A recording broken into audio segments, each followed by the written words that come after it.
So sleeping is pretty weird in Kingdom Hearts. Something so simple and common to us in the real world, given a huge role in the Kingdom Hearts series. And it's crazy that it didn't start in Dream Drop Distance, but it started all the way back in Kingdom Hearts 1 with the tutorial segment. And in each game as well, it seems to have its own different role or purpose, some similar. And starting with Kingdom Hearts 1, you start the game with Sora in this dream world that we know as the Dive to Heart, which tends to be our tutorial for a majority of the games. But this is the first instance of this happening, where we walk on each of the stained glass pillars that have the Princess of Heart all sleeping. And even in the opening of Kingdom Hearts 1, it's literally a dream that Sora is having, which obviously makes sense because of the whole dialogue at the beginning of the game where he says that he doesn't know if any of this is for real or not, which hints that it's a dream, as in the story you never see Sora get caught in any water currents or fall from the sky into the ocean in Destiny Islands. But in the dream, this is something where that is possible because anything can happen during sleep and dreaming. And sleeping and dreaming is how we usually start our journeys in most of the Kingdom Hearts games in the first place. So this is a theme within the Kingdom Hearts series that is very reoccurring throughout the series. And like I said, Kingdom Hearts 1 isn't the only game in a series to have dreams or sleep be relevant throughout the title. As in Chain of Memories, sleep is what bridges it to Kingdom Hearts 2, since Sora must sleep to get his real memories pieced back together, and the tutorial of Kingdom Hearts 2 are the final days of Sora's time of sleep, which you play as Roxas, who also wakes up saying another dream about him, which he clearly is talking about Sora here, the person that he was to nobody to. And during his tutorials, Roxas dreams about Sora multiple times, dreams that he fell off the clock tower, which triggered a dream conversation between him and Kairi, and multiple other dreams during this segment. And moving on to even further titles like Birth by Sleep, which the game pretty much begins and ends with Vince's sleeping, which makes sense since the title of the game is called Birth by Sleep. And you also have 358 Days Over 2, which Roxas eventually falls in a coma during the game's story due to the fact that Chain of Memories has happened and Sora went to sleep, which in turn influenced him as well, which makes sense. And Xion is not exempt from this as well, because she ended up falling under a coma halfway through the story as she dreamed about Sora and Kairi, and even in the end of the game, Roxas had to be put to sleep by Riku just for his memories to be manipulated so Kingdom Hearts 1 story could start. And moving on to Recoded, which most people don't remember the story to, but the game starts the same way Kingdom Hearts 1 does, but in the digital world, so there isn't too much to talk about.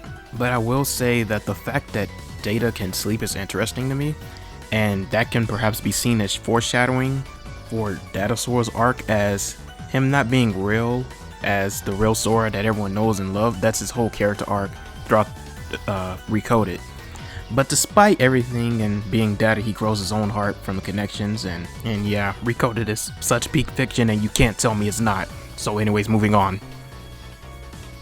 And now we're at Dream Drop Distance, which is the juicy stuff actually. That's one of the biggest games I really wanted to get to for this video. And as you can see from the title of the game, it focuses on sleep and dreams as one of the biggest plot points, and even the game itself is themed around sleeping and dreaming, where they designed the game where almost every world is set at nighttime with a few exceptions, and there was a mechanic that revolved around the characters falling asleep to make sure that the duel stays balanced level-wise.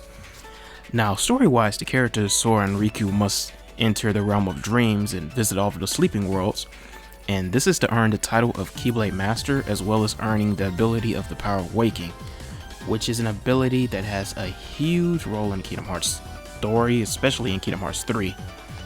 And this ability is to awaken hearts that have fallen asleep, which is a concept that has not left us either, as we've seen this being used in the finale of Union Cross, which we've learned that the Chirithes transform into more powerful Dream Eaters to guard the sleeping hearts of their assigned Keyblade wielders. And this is probably the deepest that sleep as a concept has been in Kingdom Hearts, which is why I'm very interested in how the future of Kingdom Hearts expands on this concept.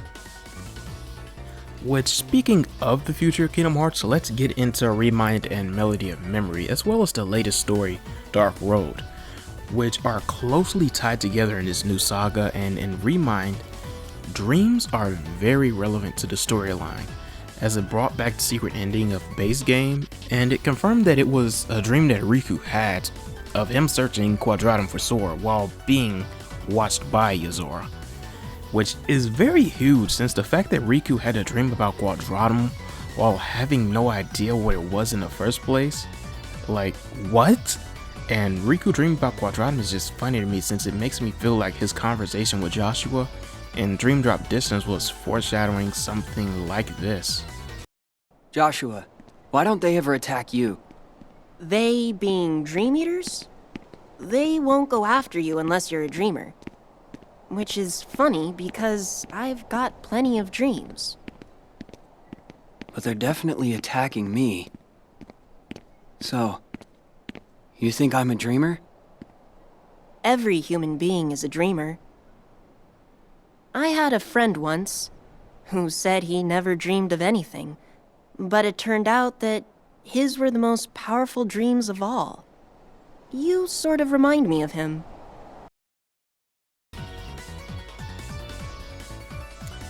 Now let me get to the crazy part, which is what most people care about, which is Yozora and his fight with Sora, which is clearly a dream that happened from both of them, where they met in the final world at nighttime, which ended up transforming into Sora's Dive to Heart, which has been established as an area where the specific character dreams.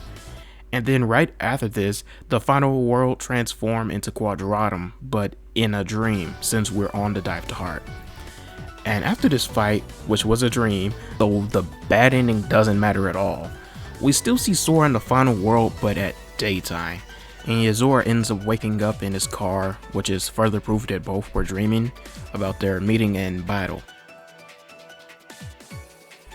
Going on to Melody of Memory, which is the game about the year that Kairi was sleeping, which at the end of the game, we ended up gaining the fact that the final world is our biggest tie to Quadratum, as well as the name of Star, who takes Riku there actually. Now, in this game, we were able to get small pieces of Kairi's past, which hasn't been fully explored yet, but teased. And we learned this from her dreaming, which feels like a promise for the future of her character arc. Now, going on to Dark Road, which is honestly pretty brief, but also very interesting. We have Xehanort being a dreamer, but his dreams are events that actually happened in the far past before his birth.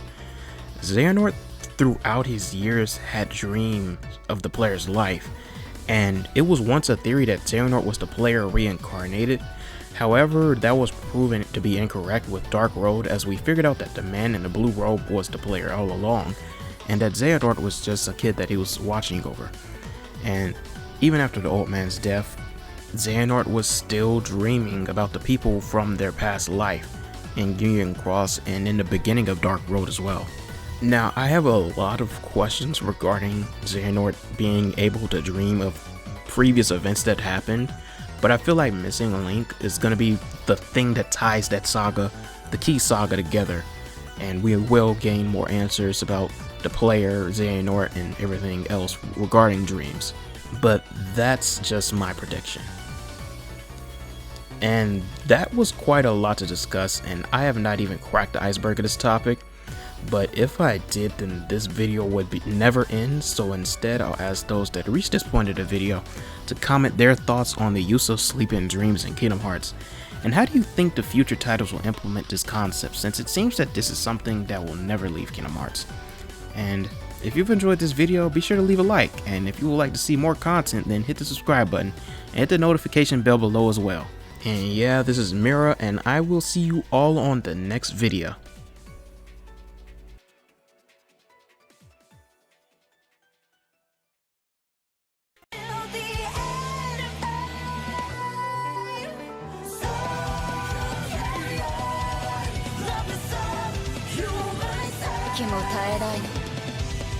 We'll change our fate. But this isn't what I really look like.